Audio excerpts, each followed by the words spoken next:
Madame, Monsieur, bonsoir. Ravi de vous retrouver sur la TFM pour cette édition. À la une ce soir, le violent accident qui s'est produit entre Njongolor et Diouroup à Fatick a fait 10 morts. Il s'agit du dernier bilan. La vingtaine de blessés est prise en charge à l'hôpital régional. Le maire de Sédhiou, d'où provenait le bus, est au chevet des victimes. Procès du conducteur du camion malien qui avait écrasé un taxi le 15 août dernier à Kaolack. Le jeune écope de 4 ans d'emprisonnement ferme, d'une amende et d'une suspension de permis de 2 ans. Le réquisitoire du procureur était d'un an ferme. Serigne Cheikh Jumbo Fall, un hommage à la hauteur de son dévouement envers la communauté mouride. Des fidèles se sont retrouvés au domicile du défunt Khalif des Baye Fall pour magnifier son travail et parler de son legs. Justement, un héritage issu de Cheikh Ibrahima Fall. Nous vous proposerons dans ce journal un sujet sur la doctrine Baye Fall. À quelques semaines du Grand Magal de Touba, beaucoup de quartiers sont toujours envahis par les eaux de pluie. Le préfet annonce des sites de recasement en attendant le pompage définitif. Et ici à Dakar, nos reporters ont fait un tour à Keur-Massar pour évaluer le plan Orsec quelques jours après son déclenchement. À la une également sport, le Sénégal se qualifie pour les demi-finales de l'Afrobasket. Les Lions ont battu difficilement les Angolais 79-74. Et puis en football, le Sénégal a pris le dessus sur le Togo 2-0. Match comptant pour les éliminatoires du Mondial Qatar 2022.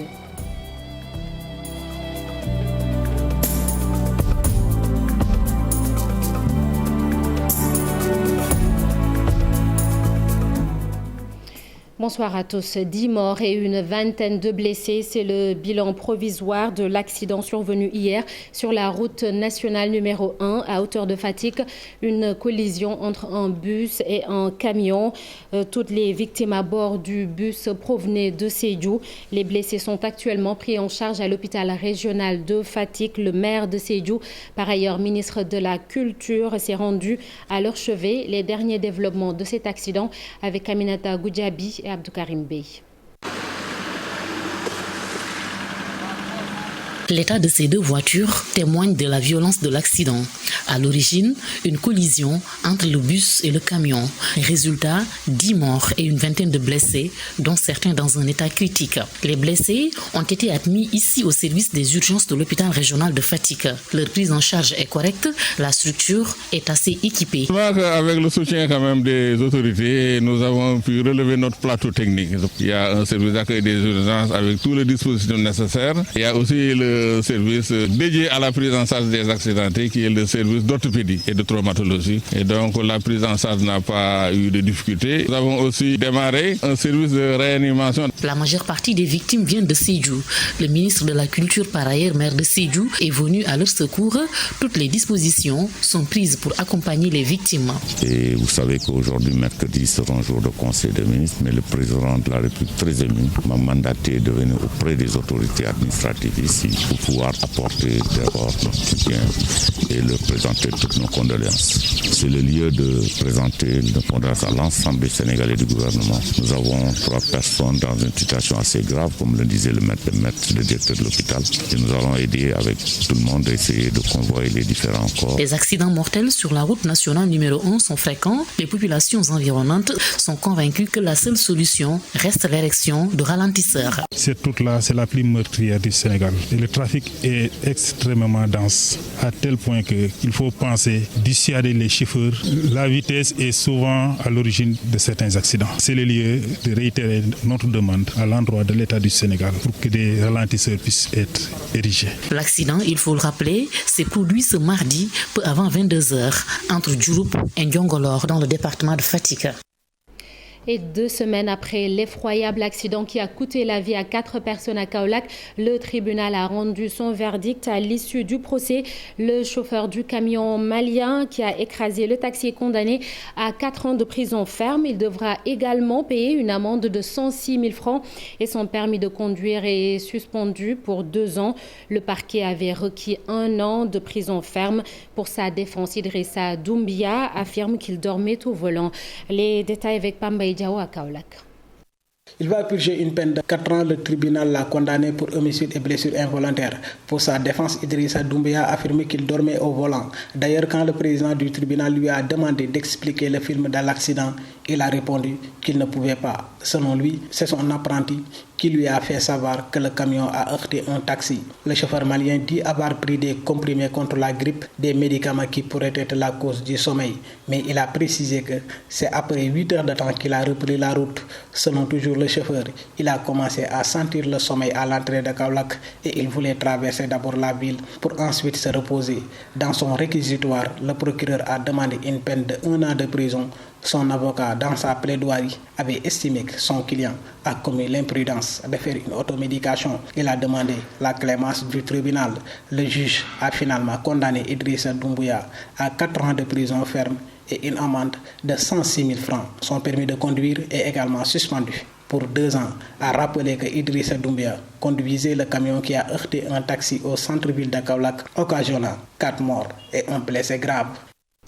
Touba Mbaké continue de rendre hommage au défunt khalife des Baye Fall, Serigne Cheikh Jëmb Fall. Les fidèles ont pris d'assaut la maison mortuaire à Mbaké pour présenter leurs condoléances à la famille.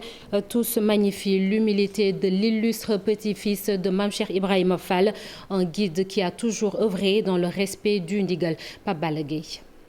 La maison du khalife des Baye Fall ne désemplit toujours pas.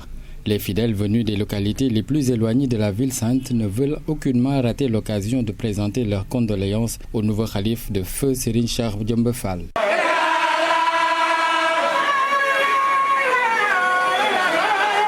Disciple de Serigne Cheikh Jëmb Fall, il n'arrive toujours pas à réaliser ce qui vient de tomber dans le cercle des Baye Fall, mais il s'en remet au bon Dieu. Il a beaucoup œuvré pour la communauté Baye Fall.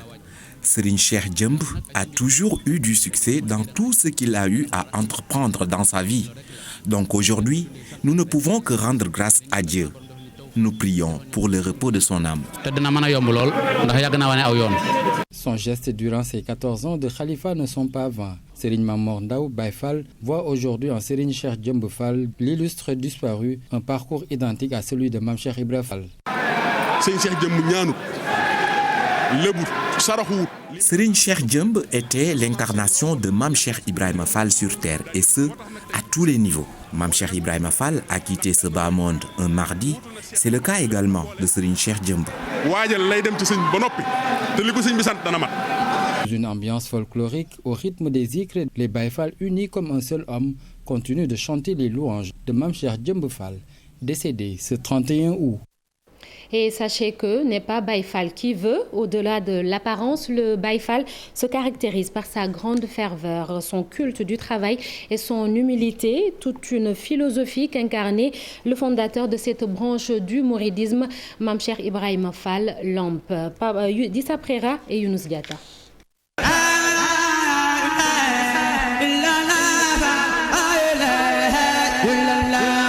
Dans la voie tracée par Khadim Rassoul, le Baye Fall bénéficie d'une place de choix, une position acquise par la force du travail bien fait, mais aussi et surtout dans le désintéressement total. Baye Fall, c'est celui qui n'a rien à sa propriété, mais qui n'est la propriété de rien hormis Dieu. C'est celui qui s'affranchit par l'assujettissement. C'est celui qui se délecte de la servitude ou bien qui vit même pour la servitude. Le Baye Fallisme, c'est une philosophie. Le Baye Fallisme, c'est en fait, si je peux le dire ainsi, c'est le travail.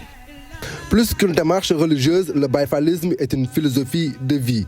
Dans la religion musulmane en général et dans le mouridisme en particulier, le Baye Fall est la cheville ouvrière du point de vue idéologique, mais aussi matériel. Le Baye Fall doit être un modèle. Le Baye Fall doit être une référence. Parce que Cheikh Ibrahima Fall était une référence. Cheikh Ibrahima Fall était un modèle. Le Baye Fall dans le mouridisme et dans l'islam, je dirais que c'est la cheville ouvrière. C'est celui qui accepte de vivre dans l'humilité. Et cette humilité ne fait que mettre en exergue sa dignité. Le Baye Fall, c'est celui qui ne revendique d'être sous la protection ou bien qui être sous la tuteur d'un guide. Donc lui, il disparaît par amour en laissant apparaître celui à qui il a fait allégeance. On ne saurait parler de mouridisme sans le Baye Fall. Le fondateur de cette philosophie, lui, a toujours veillé au travail bien fait, mais également à répandre l'amour et l'harmonie. Dans la vie, je n'ai qu'une seule référence, c'est Cheikh Ibrahima Fall. Mam Cheikh est ma référence. J'essaie toujours de suivre, je ne peux pas, mais j'essaie toujours de suivre ses pas. Parce que Mam Cheikh, c'est quelqu'un qui ne connaissait que le travail. Donc, il n'a jamais échoué. Donc, mon souhait, c'est de suivre ses pas, bien que je sais que je ne peux pas le faire. Mais je suis ses pas pour, en tout cas... Le baïfalisme, c'est la quintessence même du mouridisme, qui est à son tour la quintessence de l'islam. Parce que vous savez, les religions, les prophètes ont eu tous un dénominateur commun, Al-Qasim al-Mushtarak, entre ces gens-là, c'était de veiller à ce que l'harmonie règne sur cette terre, à ce que l'amour règne sur cette terre. Alors le Baye Fall, c'est celui qui incarne l'amour, mais c'est lui qui incarne l'harmonie. Même si cela semble facile, au premier regard, n'est pas Baye Fall qui veut. À l'image de son fondateur, Mam Cheikh Ibrahima Fall, l'apparence physique importe peu, mais la foi intérieure est déterminante. Serigne Cheikh Jëmb Fall qui travaillait pour un bon déroulement du Grand Magal de Touba. Justement, au comité régional du développement sur l'événement religieux s'est tenu hier au ministère de l'Intérieur. La question des inondations a été au cœur des discussions. Le ministre Antoine Félix Diome souligne que d'importants moyens seront déployés pour débarrasser la ville sainte des eaux. Un autre point essentiel évoqué, la crise sanitaire. Voyons tout cela avec Aminata Mbaresso et Maud Diop. Les inondations dans la ville sainte de Touba, un des points saillants de cette réunion entre les comités en charge de l'organisation du Magal et le ministre de l'Intérieur. Depuis le début de l'hivernage, le gouvernement du Sénégal a déjà envoyé 35 hydrocureurs à Touba. Le général Morsec, ici présent, assure la coordination des unités de sapeurs-pompiers. Au-delà de ce matériel, le gouvernement du Sénégal et les autres parties prenantes sont en train de réfléchir pour plus d'efficacité afin de libérer la ville sainte des eaux avant le Grand Magal. Des travaux pour une évacuation des eaux dans certains points stratégiques est déjà engagé, cela en plus des unités de pompage. Pour faciliter les pompages des eaux et l'évacuation vers le bassin de Kernian, nous avons déployé des hydrocureurs, en plus des motopompes. Le variant Delta s'est également invité au débat.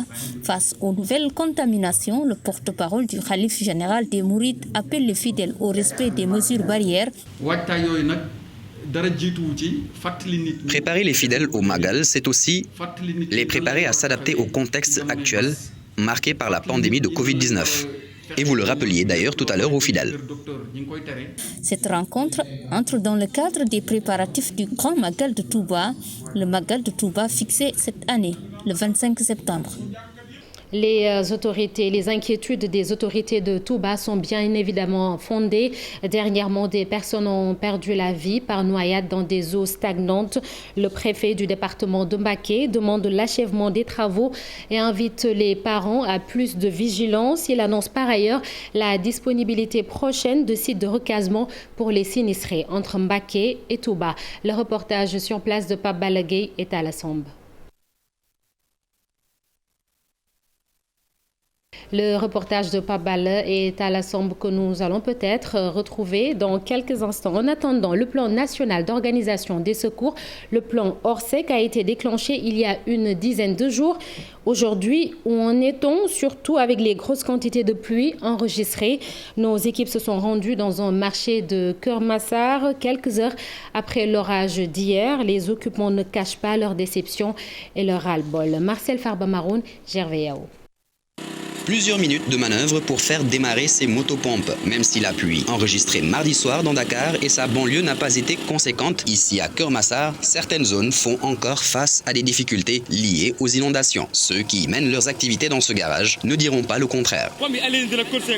On a dû se cotiser pour obtenir ces motopompes et c'est pourtant le rôle du maire. Mais nous ne le voyons qu'en période électorale. Quand il y a des inondations, il se fait toujours désirer.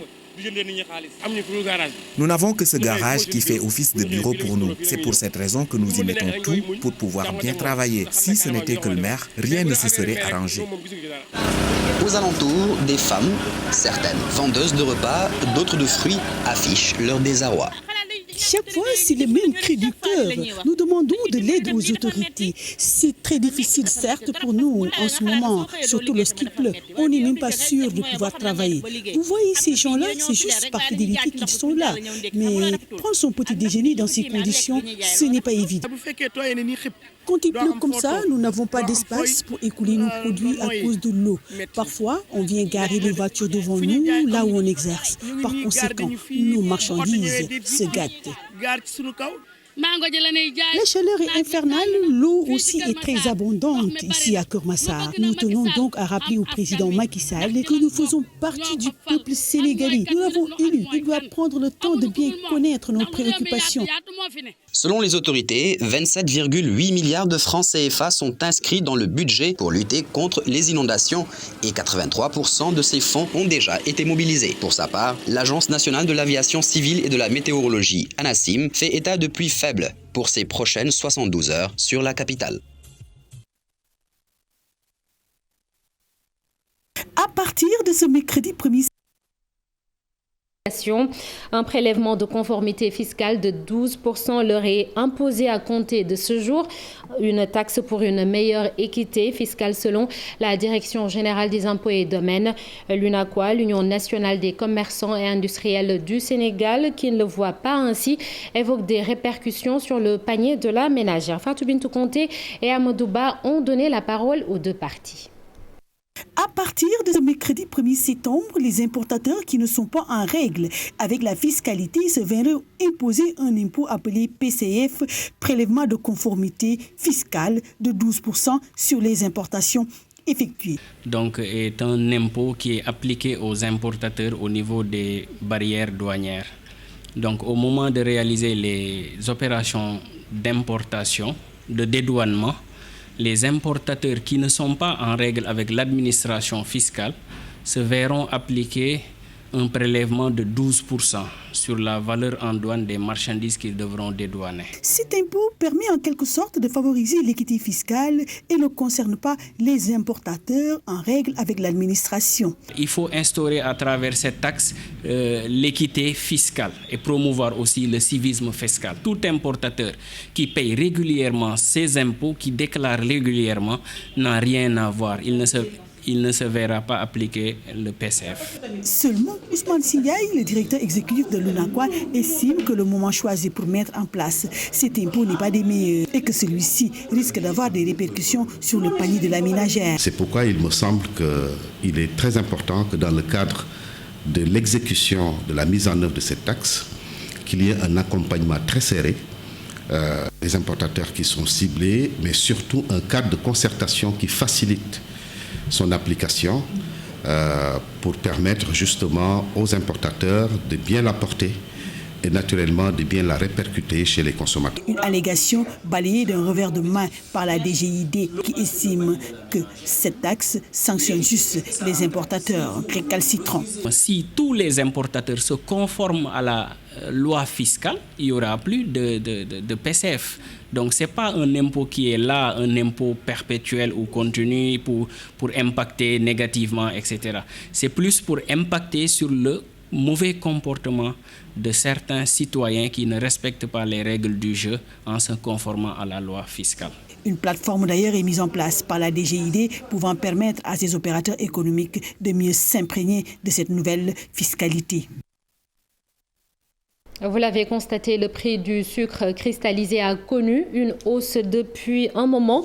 100 francs de plus pour le kilogramme et le sac de 50 kilos est passé de 27 000 francs à 32 500 francs.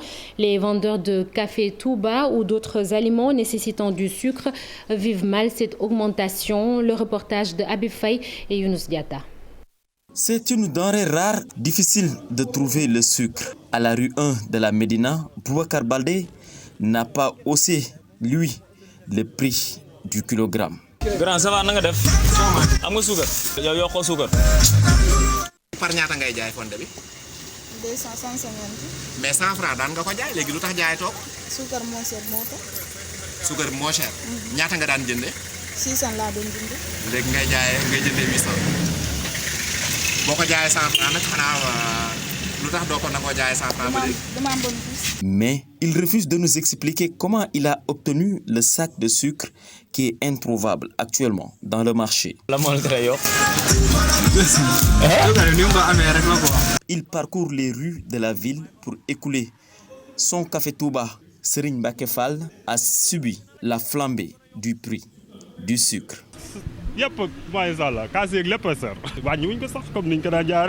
Ils ont tout augmenté. Même les tasses à café coûtent cher. Et nous sommes obligés de respecter la dose et la même teneur. Il est difficile d'empocher du bénéfice. Peut-être les prix vont diminuer bientôt. Dieu est grand. Auparavant, le sac de 50 kg de sucre était vendu à 27 000 francs, selon un boutiquier. Mais aujourd'hui, le prix varie entre 30 000 et 32 000 francs le sac et le kilogramme est fixé à 700 francs. Un autre produit de grande consommation et qui devient de plus en plus rare, le poisson. Au-delà des consommateurs, les mareyeurs sont inquiets. Ils se sont retrouvés à Saint-Louis pour essayer de trouver des solutions. L'arrêt de l'octroi des licences de pêche aux bateaux étrangers serait salutaire. Ces mareyeurs comptent également mobiliser 250 milliards de francs CFA pour acheter des navires. Ousseynou Diop à Saint-Louis. L'Association nationale des mareyeurs de la pêche artisanale et industrielle a démarré une session de formation à Saint-Louis. Ses membres ont profité de cette occasion pour discuter des problèmes rencontrés par le secteur de la pêche, surtout la rareté des ressources halieutiques. Pour le président de cette association, Thierno Mbeng, l'État doit trouver des solutions rapides pour préserver ces ressources qui se fait de plus en plus rare. La population sénégalaise augmente chaque jour et le poisson se fait de plus en plus rare. C'est pourquoi il faut trouver des solutions pour résoudre ce problème. Il y a aussi le pétrole et le gaz dans les eaux sénégalaises. Les mareyeurs ont aussi annoncé un projet de plus de 250 milliards pour mettre fin à l'octroi des licences de pêche aux bateaux étrangers. Il nous faut des bateaux qui appartiennent aux Sénégalais pour résoudre le problème de la rareté du poisson. Les bateaux étrangers pillent nos ressources. C'est pourquoi nous voulons avoir nos propres entreprises pour éviter d'octroyer des licences aux bateaux étrangers. Ce projet est sur la table du gouvernement et 3 000 jeunes seront employés. Afin de permettre aux produits halieutiques sénégalais de mieux supporter la concurrence, les mareyeurs comptent sur les membres de leur association pour une amélioration de la qualité du poisson exporté vers d'autres pays. Les mareyeurs là, ils ont besoin d'acquérir de nouvelles connaissances parce que tout le temps il y a des nouvelles techniques. Donc, et pour connaître ces nouvelles techniques-là, il faudra évidemment faire des formations. 327 jeunes mareyeurs participent à cette rencontre qui se tient dans la vieille ville.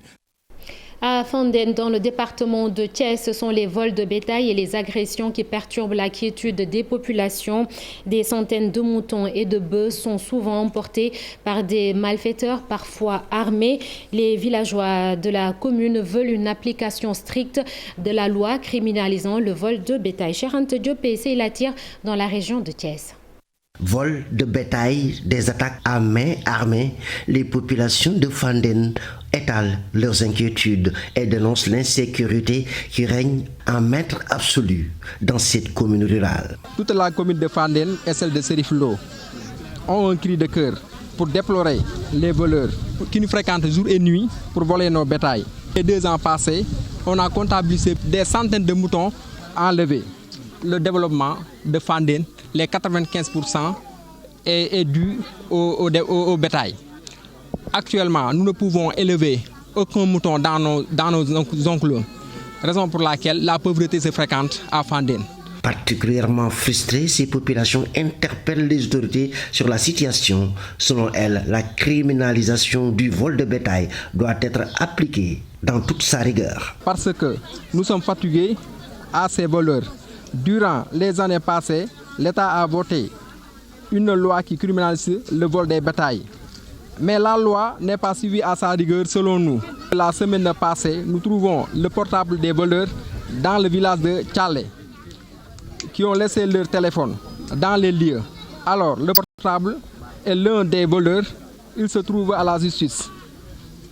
Nous n'avons l'audience au tribunal demain. Nous lançons l'appel à toutes les autorités sénégalaises pour qu'ils suivent le dossier convenablement. Le mécontentement souffle dans plusieurs villages de Fandène. Selon les habitants des villages de Kermorindiaï, Tchalé, Samdiaï et Daroutouré, il ne se passe pas un jour sans qu'il n'y ait vol de bétail ou agression. Tout est bien qui finit bien. Le ministre du Tourisme et des Transports aériens et le directeur général de l'aéroport international Blaise Diagne de Diass ont enterré la hache de guerre. Fini les querelles politiques. Les deux hommes disent se concentrer sur un objectif commun, permettre à Air Sénégal d'atteindre 1 650 000 passagers par an pour la liaison Dakar-New York. Le premier vol est prévu demain 2 septembre. Abdourahmane Diallo et Mamadou Gueye. Après avoir boudé la semaine dernière, Alioune Sarr retourne à l'AIBD pour poursuivre sa visite. Le ministre des Transports aériens et du Tourisme décide de faire la paix avec le directeur général de l'AIBD, Doudouka, afin de se concentrer sur l'essentiel. Le secteur aérien est un secteur qui a besoin de stabilité. C'est un secteur qui a besoin d'être apaisé, puisque nous avons des concurrents. Et toute action qui tend à perturber cet équilibre va à l'encontre de cette volonté et de cette ambition du chef de l'État de faire de notre pays une plateforme aéroportuaire de rang mondial. Lors de cette séance de travail, le directeur général de l'AIBD a profité de l'occasion pour expliquer la place de l'aéroport dans la sous-région. Notre objectif, c'est d'être un hub entre l'Europe et l'Afrique et entre les États-Unis et l'Afrique. Les autres pays de la sous-région, comme le Togo, se présentent comme pour un hub de la sous-région. Donc c'est vraiment totalement différent. Notre concurrent direct, monsieur le ministre, c'est vraiment Casablanca. Et pour ce qui est du premier vol de Air Sénégal Dakar-New York, tout est fin prêt. La compagnie fixe ses objectifs. En faisant une extension de ce potentiel de marché sur les marchés anglophones, incluant le Nigeria et le Ghana, nous sommes sur un potentiel de 1 150 000 passagers par an. Ce 2 septembre, Air Sénégal International va démarrer la desserte Dakar-New York. Ce vol va jouer un rôle de hub à l'AIBD. Le sport à présent avec l'afro-basket masculin au Rwanda. C'est dans la douleur que le Sénégal a battu l'Angola en quart de finale. Un panier de Ibrahima Faye dans les dernières secondes a permis aux Lions de prendre le meilleur sur les Angolais. Score final 79-74. C'est donc la qualification en demi-finale après un match âprement disputé. Nos envoyés spéciaux à Kigali, Mamfatou Ndoye et Massaya Ndiaye. 11 points d'écart à la mi-temps, de quoi souffler pour les Lions qui ont eu une entame plutôt difficile, menés 24-17 au bout du premier quart-temps. Moraïs, sorti du banc, fait du mal aux Lions sur les tirs extérieurs. Et la casse ne s'arrête pas là puisque Maurice Ndour, blessé, sort en cours de match. Branco aussi fait 3 fautes, se retrouve sur le banc dès le début du deuxième quart-temps. Mais Gorgui Sy a le mérite de tenir la baraque avec pas moins de 9 rebonds défensifs et 11 points de marqués. Il est bien relayé par Pierre Henry et surtout le jeune Momodou Faye. Sans l'air d'y toucher, les Angolais ne sortent pas du match, avec seulement 6 points de retard derrière les Lions au bout du troisième quart-temps. 2 paniers en début de quatrième quart donnent de l'air aux Lions, qui renvoient les Angolais à 12 points d'écart, 67-55. Mais à 2 minutes 42 de la fin, les Angolais reviennent à 2 points d'écart des Lions. 70-72, puis à égalité parfaite, 74 partout. Ibrahima Faye est le lion qui délivre tout un peuple avec un panier marqué dans les ultimes secondes. 79-74, c'est dans la douleur que le Sénégal s'est qualifié pour les quarts de finale, mais on s'en doutait, à partir de ce moment de la compétition, tous les matchs seront âprement disputés. Mamfatou Ndoye, Massaya Ndiaye depuis Kigali. Un match bizarre, c'est en tout cas le sentiment du sélectionneur national. Les Lions n'ont pas joué à leur rythme. Selon Boniface Ndong, il y a des enseignements à tirer, aussi bien au niveau du staff que des joueurs. Mais ce qu'il faut retenir, c'est la qualification en demi-finale. Boniface Ndong. Retenir la victoire.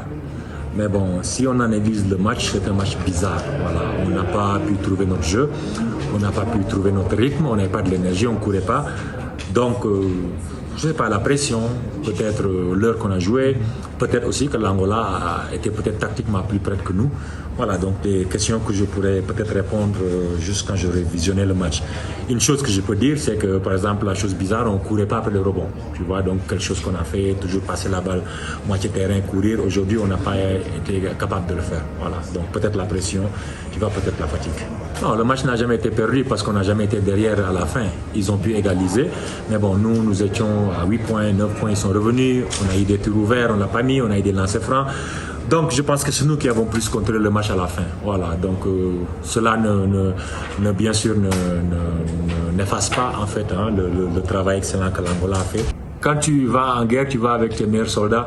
Donc je sais qui sont mes meilleurs soldats et quand le match est difficile, donc je suis resté avec mes meilleurs soldats qui sont Gorgui, Ibou Faye, Branco, Pierria, Mamoudou Faye qui a fait un gros match aujourd'hui. Donc j'aurais aimé qu'il ait joué plus, parce qu'il jouait plus, mais bon, avec les fautes, on a essayé de gérer. Et quand tu es dans un match serré, donc à 5 minutes de la fin, j'étais obligé de le faire revenir, tu vois, donc pour terminer le match. Non seulement parce que physiquement il tient, mais aussi parce que voilà, il a prouvé jusqu'à aujourd'hui qu'il faisait quand même partie des cadres. Le Sénégal rencontre la Côte d'Ivoire en demi-finale. Ce sera après-demain, vendredi. Football pour terminer, éliminatoire de la Coupe du Monde, Qatar 2022, groupe H. Le Sénégal réussit son entrée en lice au stade Lat Dior de Thiès. Les Lions dominent les Togolais sur le score de 2-0. Des réalisations de Sadio Mané et Abdou Diallo. Ils occupent la première place en attendant le résultat du match Namibie-Congo. Ce sera ce jeudi à 16h. Lors de la deuxième journée, le Sénégal se déplace au Congo. Une rencontre prévue mardi à Brazzaville. Et c'est la fin de ce journal. Merci d'avoir été avec nous. Restez sur la TFM. Dans quelques instants, la dernière partie de Soir d'Info, Papa Abdoulaye Der qui reçoit le journaliste Mbaye Jacques Diop. Je vous retrouve demain à 20h. Bonne soirée. Au revoir.